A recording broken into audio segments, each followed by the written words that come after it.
क्या हो अगर आपके ऊपर आपके कोई परिवार का ही इंसान काला जादू कर दे। क्या हो अगर आपके परिवार के इंसान की वजह से आपके साथ एक ऐसी शक्ति मंडराने लगे जो हर वक्त आपको दिखाई देती है और आपको अपने साथ हमेशा हमेशा के लिए अपनी दुनिया में ले जाने के लिए आतुर रहती है। दोस्तों, ब्लडी सत का आज का ये एपिसोड बहुत ही ज्यादा इंफॉर्मेशनल होने वाला है। एक फैमिली है उन लोगों की जो लाइफ में घट रहा है, उसको रेफरेंस में हम रखकर बात करेंगे और आप लोगों को एक बहुत बड़ी सीख देंगे। एक बहुत ही दर्दनाक घटना हो रही है एक फैमिली के साथ। उस घटना को हम समझने की कोशिश करेंगे और उस घटना के जरिए आप लोगों को यह समझाने की कोशिश करेंगे कि अगर ऐसा कुछ आपके साथ भगवान ना करे, कभी गलती से घट रहा हो, भगवान ना करे, तो ऐसी सिचुएशन में आप क्या करें।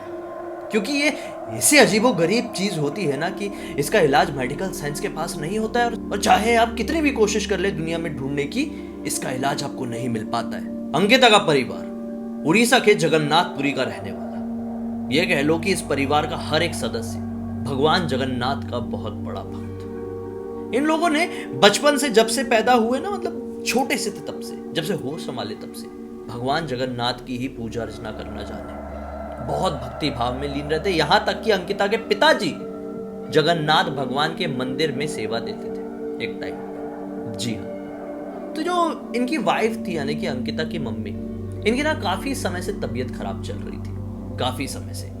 इनफैक्ट जब अंकिता का जन्म नहीं हुआ था तब से ये कह सकते हैं कि उनकी तबीयत काफी ज्यादा खराब चल रही थी। अंकिता का जन्म होता है, वो 4 साल करीब की होती है, तो उसे अब दीन दुनिया के बारे में थोड़ा थोड़ा समझ में आना शुरू होता है।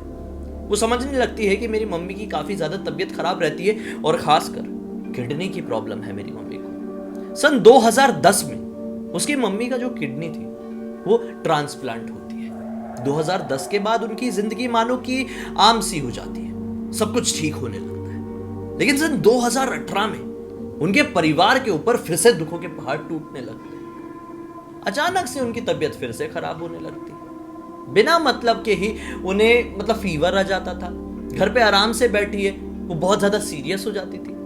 हमेशा अपने आसपास होने का किसी का एहसास होता था। घर वालों को भी ऐसा लगने लगा था कि नहीं, हम घर में आपस में इतने ही सदस्य नहीं है, बल्कि कोई एक ऐसा भी है जिसे हम देख नहीं पा रहे हैं। सभी लोगों को विश्वास हो गया था। अंकिता भी अब 2018 तक बड़ी हो चुकी थी।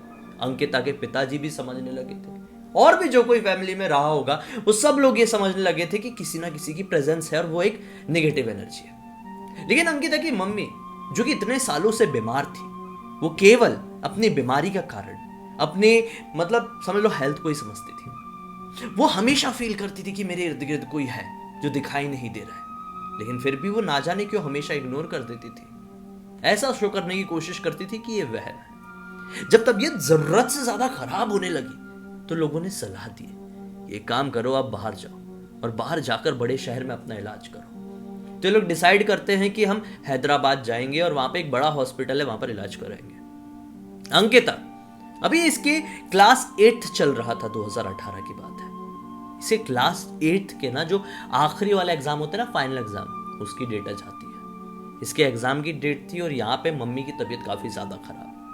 तो परिवार वाले क्या डिसाइड करते हैं कि हैदराबाद जाएंगे तो सही, लेकिन केवल मम्मी डैडी जाएंगे, अंकिता यहीं पे रहेगी। अंकिता घर पे ही थी, स्टेशन छोड़ के घर पे लौटी ही थी और बहुत ही ज्यादा निगेटिविटी फील हो रही थी और पता नहीं क्यों एक अजीब सा डर मन में समाया हुआ था। जबकि पता था कि मम्मी के साथ पापा जा रहे और पापा मम्मी का बहुत अच्छे से ख्याल रखते, लेकिन पता नहीं क्यों इसे बहुत ज्यादा अपने आप डर लग रहा था। ट्रेन में ये लोग सवार हो चुके थे, यही कोई 10:30-11 बजे के आसपास की ट्रेन थी जो निकली थी और रात के तकरीबन 2:30 बजे के आसपास अंकिता की मम्मी को अपने जो बर्थ में लेटी हुई थी, लेटे लेटे हल्की हल्की सी नींद आने लगती है। हल्की हल्की सी, ये बिल्कुल वैसी वाली नींद नहीं थी कि बस आई नींद सो गए। हल्की हल्की से ऐसा नींद का झोंका आ रहा था। अंकिता के पिताजी सो चुके थे। अंकिता की मम्मी को नींद आ ही रहती कि आंखें बंद होने वाली थी कि वो ये महसूस करती है कि मेरे आसपास के बर्थ के सारे लोग, बुगे में मैक्सिमम लोग सो चुके हैं। अचानक से उन्हें ऐसी महसूस होता है कि मेरे सामने कोई खड़ा है। वो थी मिडिल बर्थ में। आंखें खोलती है तो पाती है कि सामने एक लंबा सा आदमी खड़ा है जिसकी हाइट उस मिडिल बर्थ को क्रॉस कर रही हो, यानी कि हाइट बहुत ज्यादा, मेरे हिसाब से यही कोई 6.5 फीट के आसपास की हाइट रही होगी। उसे देखती उन्हें तो काफी ज्यादा घबरा जाती है, क्योंकि वो जो कोई भी आदमी थे भाई, उनका जो शरीर था, उनका जो रंग था, वो पूरी तरह से काला था। काला मतलब ऐसा नहीं कि वो सांवले रंग के थे या फिर जैसे नॉर्मल दूसरे कंट्री के लोग होते हैं जो काले होते, वैसे नहीं थे। वो पिच ब्लैक कलर के थे। उनके इस रूप को देख के वो बहुत ज्यादा हैरान हो गई। जैसे कि मानो कि कोई इंसान है, ये वाला कलर, मैं कितना एग्जांपल दे रहा हूँ, ये वाला कलर, इस कलर के थे वो। तो अंकिता की मम्मी काफी ज्यादा घबरा जाती है और एक टक लगाए देखती रहती है। सोचती है मेरा वहम तो नहीं है हमेशा की तरह, या फिर सचमुच में कोई है जो मुझे आज दिखाई दे रहा है, इतने सालों से मुझे दिखाई नहीं दिया था। मानो कि सामने जो कोई भी था, घूर घूर कर इन्हें देखा जा रहा। अंकिता की मम्मी और ध्यान से देखने की कोशिश करती है तो ये समझ में आता है कि सामने जो खड़ा हुआ आदमी है, उसकी आंखें धीरे धीरे चमकना शुरू कर दी है और अब लाल रंग की आंखें दिखाई दे रही है। ये आंखें देखते ही देखते डरावनी होती जा रही है। देखते हुए लगभग 3 से 4 मिनट बीत चुके थे। हल्का सा और समझ में आता है कि उस आदमी ने अपनी आंखों में एक पट्टी सी बांधे हुआ है। पट्टी शायद काले रंग की ही थी। काले रंग के साथ काला रंग मैच हो रहा था। ऐसा हुलिया था जैसा हुलिया उन्होंने अपनी जिंदगी में कभी इमेजिन भी नहीं किया था। ये बहुत घबराई और जैसे ही उसने एक वियर्ड सी स्माइल दिया इन्हें देख के, ये झटके से उठी तो मानो कि वो जो सामने खड़ा था वो गायब हो गया।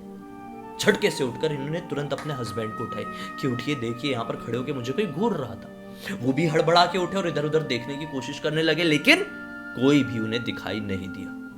अब ये लोग हैरान कि था तो था कौन, क्योंकि काफी देर हो गई थी वो दिखाई दे रहा था, क्लियर अभी भी नहीं हुआ। अब ये सोचती रही और सोचते सोचते पता नहीं हैदराबाद आ भी गया और ये लोग उतरे अपने होटल रूम में, रुके ना होटल रूम में, तो होटल रूम में भी इन्हें ना उसकी परछाई सी महसूस हुई।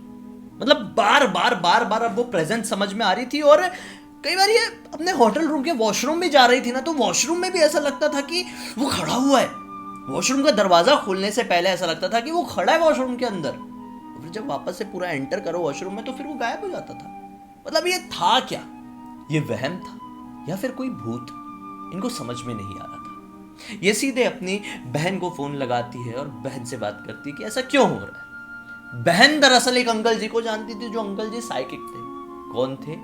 एक ऐसे इंसान जिन्हें ऐसी एनर्जीज के बारे में जानकारी होती है। वो बाबा या तांत्रिक नहीं होते हैं, लेकिन उन्हें समझ होती है। जो एक्सपर्ट होते हैं इन सारे मामलों में, वो ऐसी चीजों को महसूस कर सकते हैं। वो मतलब अंकिता की मौसी ऐसे एक अंकल जी को जानती थी। उस अंकल जी से तुरंत बात होती है। अंकल जी बोलते कि ठीक है, आप हैदराबाद में इलाज कराओ, सब ठीक है, आप यहां पर लौटो, फिर बात करते हैं। ये वापस से जगन्नाथपुरी लौटे, वो अंकल जी से मिले। अंकल जी देखते से ही बोल दिए कि पता है, तुम्हारे साथ हमेशा एक शक्ति घूमती है, वो एक काली शक्ति है। तुम शायद उसे देखकर कंफ्यूज हो रहे होंगे कि वो यमदूत है, अब तुम्हारी जान जाने वाली, लेकिन नहीं, ऐसा नहीं। यमदूत अगर आएंगे, तुम्हारी जान लेना चाहेंगे तो ऐसे लेकर जा सकते हैं। वो एक काली शक्ति है जो हर वक्त तुम्हें परेशान करने की कोशिश में है, तुम्हें बर्बाद करने की कोशिश में, तुम्हें तड़पाने की कोशिश में, और वक्त आने पर तुम्हें हमेशा हमेशा के लिए अपनी दुनिया में लेकर जाएगी और वहां पर तुम हमेशा हमेशा के लिए ट्रैप हो जाओगे, फंस कर रह जाओगे। जब ये बात अंकिता की मम्मी सुनती तो काफी ज्यादा घबरा जाती है। बोलती है कि बताइए, अगर आपको इतना पता है तो ये बताइए कि मेरे साथ ये कौन रहा है। अब बताते हैं वो अंकल जी कि आपके साथ ये कोई और नहीं, आपके भाई की पत्नी यानी कि आपकी भाभी ही कर रही है। जैसे ही वो ये बात सुनती है, उनके पैरों तले जमीन निकल जाती है कि मेरी भाभी मेरे साथ ये क्यों कर रही है। फिर सारी चीजें रिकॉल होती है। अंकिता को भी जब ये बात पता चलती है तो अंकिता को भी रिकॉल होता है। हस्बैंड को जब ये बात पता चलती है तो हस्बैंड को भी रिकॉल होता है कि भाई जब कभी भी हम अपने ससुराल यानी कि अंकिता की मम्मी जब कभी भी अपने मायके जाती, अपने मामा के घर जाती, तो उनके कपड़े गायब होने लगते, एक एक कपड़े गायब होते। उसके बाद जब ये घर लौटती तो बुरी तरह से तबीयत खराब हो जाती। कई बार जब वो मतलब इनकी भाभी एंटर करती इनके रूम में, तो ना ऐसा फील होता कि जोर से किसी ने ऐसे बाल खींचा।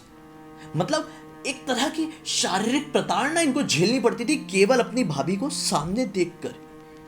इन्हें समझ में आता था कि मेरी भाभी में कुछ तो गड़बड़ है। एक निगेटिव वाइब होती है ना, समझते ना आप लोग। अगर कोई इंसान नेगेटिव है और वो आपके आसपास होता है तो आपको ऐसा कैसा नेगेटिव सा लगता है, वैसा ये फील किया करती थी। तो समझ गई भाई, कि गड़बड़ तो है। सामने बैठे हुए वो अंकल जी बताते हैं कि ये गड़बड़ आज से नहीं है, वो ब्लैक मैजिक आज से नहीं, बल्कि पिछले कई सालों से हो रहा है। पिछले 12 सालों से वो शक्ति तुम्हारे इर्द गिर्द घूमती है, तुम्हें अपने साथ ले जाने की कोशिश करती है, तुम्हें नुकसान पहुंचाने की कोशिश करती है, लेकिन कोई एक रीजन है जिसकी वजह से वो शक्ति रुकी हुई है। और वो रीजन क्या है? भगवान जगन्नाथ। अंकिता के पिताजी यानी कि इनके हस्बैंड, जो कि भगवान जगन्नाथ के सेवा में एक टाइम लीन थे, बस उनके इसी कर्मों का फल उन्हें अपनी पत्नी के साथ मिल रहा था। पत्नी जिनके साथ भगवान न करे कुछ बहुत बुरा हो सकता था, भगवान जगन्नाथ ने उस चीज को रोक कर रखे थे। लेकिन ऐसी शक्ति अभी बाज नहीं आती है, कई बार परेशान करने की कोशिश करती है, कई बार। और देखो, जो विधि का विधान रहता है वो तो होता ही है। विधि का विधान को तो भगवान भी नहीं टालते हैं कई बार, और टाल भी नहीं सकते, है ना? आप लोगों को बहुत अच्छे से पता होगा। तो ऐसा है कि जब कभी भी अब अमावस की रात होती है, अंकिता की मम्मी की बुरी तरह से तबीयत खराब हो जाती है। और ऐसे मामले केवल यहीं पर नहीं, इसी परिवार के साथ नहीं, काफी सारे परिवारों में देखने को मिलते हैं। कोई प्रॉपर्टी के लिए अपने परिवार में ब्लैक मैजिक कर देता है, कोई जलन के चक्कर में अपने परिवार में ब्लैक मैजिक कर देता है, कोई किसी चीज के चक्कर में तो कोई किसी चीज के चक्कर में। यहां पे कौन सा चक्कर है समझ में नहीं आ रहा, लेकिन बेचारी अंकिता इस चीज के लिए परेशान है कि मेरी मम्मी के साथ ये सब कुछ हो रहा है तो हो रहा है भाई, करने वाले तो कर दिए, मेरी मम्मी को ठीक कैसे किया जाए, उनकी इलाज कैसे किया जाए। तो ऐसी सिचुएशन में तो मैं यही कहूँगा आपको भी और आपके परिवार को भी, बेशक ये अंकिता नाम चेंज किया हुआ नाम है, तो आप जान रही है कि मैं आपके लिए वीडियो बना रहा हूँ, तो आप अपने परिवार को भी ये वीडियो दिखाइए, और मौका मिले तो मेहंदीपुर बालाजी जाइए। मेहंदीपुर बालाजी राजस्थान का एक ऐसा मंदिर है, आप लोगों को पता होगा, बजरंगबली का एक मंदिर है, भगवान बालाजी नाम से उनको वहाँ पर पूजा जाता है। वहाँ पर हर तरह के निगेटिव एनर्जी को पूरी तरीके से ख़त्म किया जा सकता है। जी हाँ, आप सर्च करके देखिए, मैंने खुद ने इस मंदिर के ऊपर काफ़ी सारे वीडियोस बना चुका हूँ, जिसमें मैंने बिल्कुल सही जानकारी दी हूँ, फेक नहीं है, चिंता मत करना, पूरी सही मतलब रियल ऑथेंटिक जानकारी दी हूँ। तो आप उन वीडियो को देखो, मेहंदीपुर बालाजी ब्लडी सत्य लिखो और वहाँ पर विजिट करो। मुझे यकीन है कि वहाँ पर विजिट करने के बाद आपको आपकी परेशानी का निवारण मिल जाएगा और आपकी मम्मी पहले की तरह स्वस्थ रहने लगेगी। ब्लैक मैजिक खत्म हो जाएगा, विश्वास मानो। मौका मिले वक्त निकाल कर ज़रूर जाओ वहाँ पर। खैर, अगर आप लोग भी इसी तरह का कुछ फेस कर रहे हैं अपने परिवार के साथ, तो भगवान के ऊपर आस्था बनाए रखें। आस्था बनाने के बाद भी कुछ नहीं हो रहा है तो मेहंदीपुर बालाजी ज़रूर विजिट करें। और भी बहुत सारी जगह है, कमेंट सेक्शन में मुझे बताइए। अगर आप लोग मेहंदीपुर बालाजी नहीं जा सकते, वहाँ जाना पॉसिबल नहीं है, तो मैं कोशिश करूँगा कि कोई और जगह के बारे में आप लोगों को बताऊँ। अगर कमेंट सेक्शन में आपसे इंटरेक्ट नहीं कर पा रहा हूँ तो इंस्टाग्राम की लिंक इस वीडियो के डिस्क्रिप्शन बॉक्स में है, लिख भेजिए अपनी परेशानी, अपनी कहानी, अपने साथ बीती हुई घटना। कोशिश करूंगा एक वीडियो के जरिए उसका निवारण निकालने की छोटी सी कोशिश करूं। खैर, अब तक इस वीडियो को देखे हैं तो लाइक जरूर कर देना, चैनल को सब्सक्राइब करके बेल आइकन दबा के ऑल के ऑप्शन में क्लिक करना, क्योंकि इसी तरह के हैरान कर देने वाले खौफनाक वीडियोस डेली आप लोगों के सामने लेके आते रहता हूँ। इंस्टा की लिंक इस वीडियो के डिस्क्रिप्शन बॉक्स में मिल जाएगी, जैसा मैंने आप लोगों को बताया। तो बस जुड़े रहो यहीं पर, हम कल फिर से मिलते हैं। तब तक के लिए बहुत बहुत धन्यवाद। आप लोगों का दिन शुभ हो। जय बजरंगबली।